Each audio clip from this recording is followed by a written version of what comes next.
आप सभी भाई बहनों को मेरी राधे राधे। और अभी जो कुछ दिन पहले प्लेन क्रैश हुआ अहमदाबाद में, तो देखकर और सुनकर बड़ा दुख हुआ कि उसमें पैसेंजर 242 या 45 ऐसे समथिंग मैंने सुना, मतलब कि उसमें इतने लोग मर गए, उसमें से एक व्यक्ति बच गया। तो भाई बचा कैसे? क्योंकि उसके कर्म अच्छे थे। क्योंकि कर्म अगर आपके अच्छे हैं तो आपका कोई भी बाल बाका नहीं कर सकता। चाहे आप पहाड़ पर से गिर जाओ, चाहे कहीं से भी गिर जाओ, आप निकल जाओगे। क्योंकि आपके कर्म ही आपका मृत्यु और ठीक करते हैं। वही आपका सब कुछ ठीक करते हैं। आपके कर्म कैसे हैं वो हर चीज़ देखते हैं। भगवान हर चीज़ देखते हैं कि आपके कर्म कैसे हैं, आप क्या कर रहे हो अपने जीवन लाइफ में। तो मेरा तो यही कहने का मतलब है भाई कि अच्छे कर्म सदा साथ देते हैं और बुरे कर्म हमेशा खाई में ही गिराते हैं इंसान को। कि कहते हैं ना, कर्म सबसे बड़ा है कर्म। दो कर्म है, एक अच्छा कर्म है, एक बुरा कर्म है। तो हमेशा आपको अच्छे कर्म करने की तीव्रता होनी चाहिए। बुरा कर्म नहीं, बुरा कर्म, क्योंकि देखो ये कलयुग चल रहा है, कलयुग में बुरा कर्म होगा, मगर आप उसको अपने से आप अगर अपने मन को कंट्रोल में करते हैं तो वो बुरा कर्म धीरे धीरे कम होने लगेगा। कहते हैं ना कि जैसे एक घड़ा होता है, एक घड़ा गंदा पानी और एक घड़े में साफ़ पानी है। तो घड़े में मतलब कि अगर मान लो ये आपका पाप है और ये आपका पुण्य है, समझ रहे हो ना? तो मान लो अगर आप पुण्य करते जाओगे तो यहाँ से निकलता जाएगा पाप बाहर को, तो आपका पुण्य सेव होता रहेगा। और पाप अगर करते रहोगे तो पाप बढ़ते बढ़ते ऐसे आएगा और ऐसे दोनों जगह को वो खराब कर देगा। जब वो छलकने लग जाएगा तो परिणाम उसका भयानक होता है। तो इसलिए कि भाई कृष्ण जी कहते हैं कि कर्म करो मगर अच्छे करो। आपको भगवान ने बुद्धि दी है, दिमाग दिया है, क्या अच्छा है क्या बुरा है। मुझसे भी होता है, मुझसे भी पाप हुए हैं भाई, कुछ पाप हो गए हैं, मुझसे भी होते थे। ऐसा नहीं कि मुझसे नहीं हुए, मुझसे भी हुए हैं, अनजाने में भी हुए हैं, कुछ वैसे भी हो गए, ठीक है। तो पाप होते हैं, मगर आपको उसको सुधारना है कि ये अब हो गया, ये दोबारा नहीं होना चाहिए। तो उसको आप ठीक खुद कर सकते हो, क्योंकि भगवान ने ना आपको दिमाग, बुद्धि सब कुछ आपको देकर भेजा है। और ये जीवन जो है, ये जीवन ना बार बार नहीं मिलता। 84 लाख योनियों के बाद में एक मनुष्य का रूप मिलता है भाई। बड़ा ही दुर्लभ है ये मनुष्य जीवन। इसको बेकार में व्यर्थ न जाने दो, क्योंकि ये ना बहुत ही प्यारा है, बहुत ही मतलब मस्त लाइफ है। अगर आप सोचो, ये कुछ कहते हैं कि भाई ये हो रहा है, ऐसा हो रहा है मेरे साथ में, ऐसा कुछ नहीं। जो हमने बीज बोया तो उसको तो हमको काटना पड़ेगा ना। क्योंकि बीज कैसे उगता है? घर से।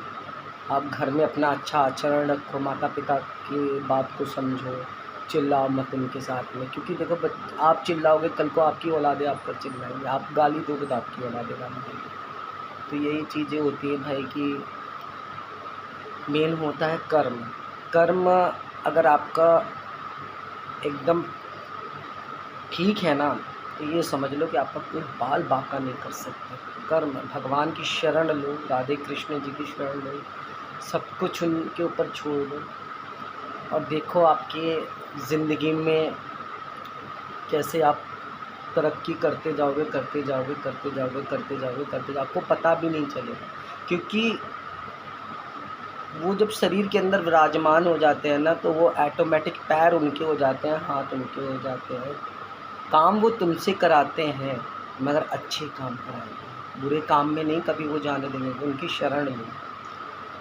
अगर किसी को मेरी बात बड़ी बुरी लग रही है तो उसके लिए मैं आपसे क्षमा और सॉरी मांगता हूँ। बस जो मेरे दिल में था मैंने वो आपको अपने दिल की बात बताई है कि कर्म, मेन कर्म, भगवान ये नहीं देखता, आपके आपके कर्म देखता है, आपका व्यवहार देखता है, किस व्यक्ति के साथ में आपका कैसा व्यवहार है, किस व्यक्ति के बारे में आप क्या सोचते हो, वो चीज़ें भगवान वो कर्म देखते हैं कि आप के मन में उसके प्रति क्या चल रहा है, उसकी भावना।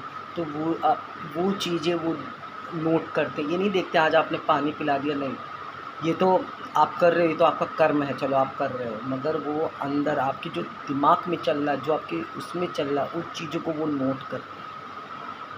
ईर्ष्या भावना मत करो किसी से, क्योंकि देखो कोई किसी का नहीं खा रहा, सब परमात्मा ने अपने अपने वहाँ से सबका खाना पीना दाना पानी जितने दिन का है वो अपना खा रहा है, अपना गुजर बसर कर रहा है। तो किसी से ना जलने की ज़रूरत नहीं है, सब भगवान पे छोड़ो, किसी से जलने की ज़रूरत नहीं भाई। तुम बस अपना कर्म को ठीक रखो, अपना कर्म बढ़िया रखो, बस किसी से जलने की कोई ज़रूरत नहीं है, क्योंकि है ही नहीं कोई किसी का। किससे जल के क्या करोगे? आप अपने शरीर का नुकसान करोगे। अगर किसी से जलोगे ना तो अपने शरीर का नुकसान करोगे, क्योंकि उसके ऊपर कोई फ़र्क नहीं पड़ेगा, पड़ेगा आपकी बॉडी के ऊपर। आपकी जो शक्ति है वो कमज़ोर होगी, क्योंकि कहते हैं कि जो मनुष्य गाली देता है, जो इंसान गाली देता है, तो उसके ये समझ लो कि शुक्र ख़राब होता है, बहुत शुक्र ख़राब हो जाता है। फिर शुक्र ख़राब होता है, जो चिड़चिड़ा रहता है, बुध ख़राब, जो मतलब शांति नहीं रखता, जिसके मन में चलता रहता है, सोचता ज़्यादा है, तो ये समझो कि ये सब अपने अपने को बीमारी के अंदर डुबोना है। उससे आप फिर बाहर नहीं निकल सकते, क्योंकि उसके लिए आपको, ये मैं नहीं कह रहा हूँ कि अच्छी चीज़ें सुनो, रात में टाइम से सो जाओ, 10-11 बजे फ़ोन को साइड में रखो, क्योंकि सबसे ज़्यादा फ़ोन थोड़ा सा ये है, फ़ोन ज़्यादा कभी हो गया, चलो कोई बात नहीं, कोई अच्छी चीज़ें देखो, माइंड में अच्छी चीज़ें देखो, संस्कारी चीज़ें देखो, आपका हमेशा मंगल ही मंगल होगा, कभी आपका अहित नहीं हो सकता। राधा रानी जी की शरण ग्रहण करो, उनसे कोई आपसे गलती हुई है उनसे उस चीज़ के लिए क्षमा मांगो, और उनकी शरण में जाओ। सच बता रहे कि वो आपका कल्याण कर देंगी, वो बहुत दयालु कृपालु हैं कि मैं आपको बता नहीं सकता। कि मेरी लाइफ में मैं फ़र्स्ट टाइम वृंदावन गया था, तो मेरे पर एक्चुअली 2000 रुपये समथिंग 2000 रुपये थे। 2000 रुपये में मैं गया वृंदावन, फ़र्स्ट टाइम मैं गया था, तो मैं अपना एटीएम कार्ड लेके गया था, तो पैसे थे। तो वहाँ पर जब मैं गया तो मैंने 2000 रुपये तो खाने पीने में यूँ इधर-उधर मतलब घूमने घामने में खर्च कर दिए, इधर मंदिर उधर मंदिर, 2000 रुपये खर्च हो गए। जब लास्ट में मैं गया वहाँ पे एटीएम में, तो मैं पैसे निकालने गया, तो मैं बार-बार अपना एटीएम कार्ड डालूँ, पैसे ना निकले। अब मैं बड़ा परेशान कि भाई मेरे में पैसे तो हैं, मेरे पैसे क्यों नहीं निकल रहे शायद इसमें, और सबके निकल रहे। तो मैंने देखा कि मेरे एटीएम के पीछे जो मेरी डेट थी वो एक्सपायर हो गई थी। ना मेरे पास घर के लिए आने के लिए पैसे, ना मेरी वाइफ़, मेरा बच्चा, हम 2 लोग गए थे, हम 3 लोग गए थे। तो हम मतलब कि वहाँ से फिर हमने कुछ ख़रीदा नहीं, हम स्टेशन आ गए। स्टेशन पे हम आकर बैठ गए। मैंने अपने पापा को फ़ोन किया, मैंने कहा पापा ऐसी-ऐसी बात है। मेरे पापा ने कहा कि भाई मेरे पास तो है नहीं, मैं कैसे भेजूँ।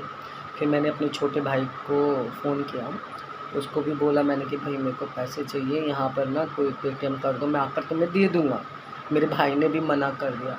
अब ये समझ लीजिए कि एक मुझे संत मिले, मैं वहाँ पे बड़ा टेंशन में बैठा हुआ था, ना बच्चे के लिए दूध के लिए पैसे मेरे पास कुछ भी नहीं थे मतलब। तो मैं वहाँ पर बैठा हुआ, मतलब मैं सोच रहा, बच्चा मेरा रो रहा, क्योंकि वो माँ का दूध नहीं पीता था उस समय, तो थोड़ा सा बड़ा हो गया था, तो उसको दूध चाहिए था। तो अब वो दूध मैं कहाँ से लेके आऊँ, तो मैं एक दूध वाले की दुकान पर गया। मैंने कहा भैया ऐसी बात है, मेरा बच्चा ना भूखा है और मुझे ना दूध चाहिए, मेरे पास पैसे तो है नहीं। तो उसने कहा कि अरे कोई बात नहीं, आप हमारे यहाँ पर आए तो हमारे ठाकुर जी, हमारे लाला जी आए हुए हैं, नहीं ले लो, आप ले जाओ। और चाहिए तो और ले लेना, ऐसा माँगा, बोला उन्होंने। तो मुझे बड़ी आत्मा को शांति मिली कि देखो कुछ लोग ऐसे होते हैं संसार में कि जो लोग बहुत अच्छे हैं। तो मैंने उस मेरे मन में से दुआ निकली उसके लिए कि आपका भई कारोबार अच्छा चलता रहे। मतलब मैं वहाँ से चला गया। जाने के बाद में मुझे एक संत मिले, तो मैं वहाँ, मेरा बच्चा दूध पी रहा था, वो कहने लगे, "कैसे बेटा, क्या होगा? क्यों परेशान हो रहे हो?" मैंने कि बाबा ऐसी-ऐसी बात है, भाई पैसे मेरे पास है नहीं, मैं घर कैसे जाऊँ, मेरे पास तो है नहीं। तो बाबा ने मुझे एक ही बात बोली कि जिसने तुम्हें यहाँ बुलाया है वही तुम्हें भेजेगा। तो भाई चमत्कार कहते हैं ना कि चमत्कार आज भी इस दुनिया में होते हैं, और मेरी ज़िंदगी में भी चमत्कार हुआ। और मैंने सारा बैग अपना छान मारा था, मतलब मेरे कहीं कोई 1 रुपए भी नहीं था मेरे पास में। ये सोच लो कि उस बैग के अंदर आप विश्वास नहीं मानते कि 500 का नोट मुझे मिला। तो मैंने देखा, मैंने ठाकुर जी का धन्यवाद किया। कहाँ से आया ये मुझे नहीं पता। मुझे तो घर की जल्दी पड़ी थी, तो मैंने 2 टिकट कराई जनरल वाली, क्योंकि रिज़र्वेशन नहीं हो सकता था इतने में।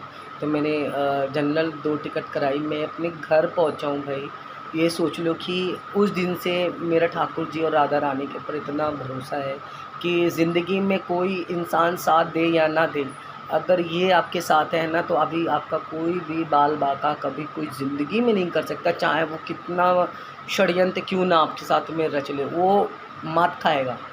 आपका राधा रानी के ऊपर विश्वास पक्का होना चाहिए बस।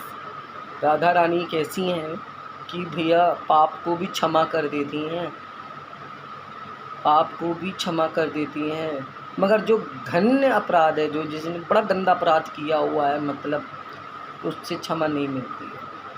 छोटी-छोटी क्षमा तो मिल जाएँगी, मगर जिसने बहुत ही गलत करा हुआ है ना, उसको क्षमा कभी नहीं मिलती है। राधे राधे।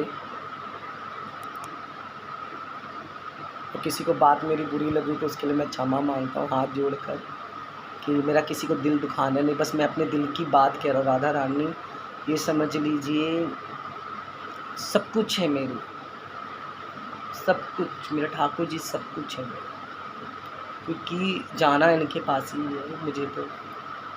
ये तो 4 दिन का बसेरा है, फिर पंछी अकेला, मुझे अकेले ही उड़ के जाना है, तो मतलब तो उन्हीं का ही गुणगान करो, उन्हीं के बारे में सोचो, उन्हीं से प्रेम करो, क्योंकि वही सब कुछ है। राधे कृष्ण।